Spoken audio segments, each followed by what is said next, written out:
мен милиция кызматында иштеп атам. Ошол 20 жыл мурдага караганда азыркы күндүн аймагы өтө чоң да. Тура өзүңүздөр эле көрүп сезип турасыздар. Ошондон бул жыл өткөн сайын бизге ошо заманбап каражаттарды милиция кызматкерлерин камсыз кылуу жагын.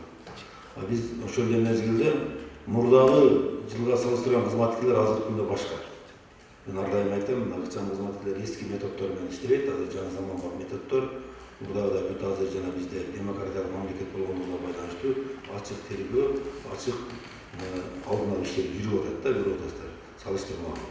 Биз эми негизи өзүбүздүн кызматкерлердин билим деңгээлин жогорулатуу боюнча реформа өзү бир эле жыл менен токтобойт да, убакытка байланыштуу боло берет реформа.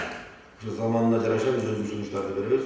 Бүгүнкү күндө Ош шаарында иштеп аткан кызматкерлердин билим деңгээли бүгүнкү күндүн талабына жооп берет. Ошол эле мезгилде жана бир эле бизде эмес, айлык маселесин көтөрүү бардык эле жана жумуш мамлекеттик кызмат иштегендердин жумушуна карата каралып атат азыр. Көтөрсө негизи жакшы.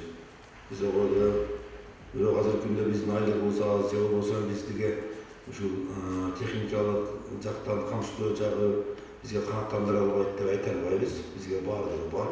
Кийим кечектер берип атат. Ошол эле мезгилде атайын техникалар да берилип атат. Биз бүгүнкү күндө өзүбүздүн гана милдетибизди аткарышыбыз керек, эки айлы деп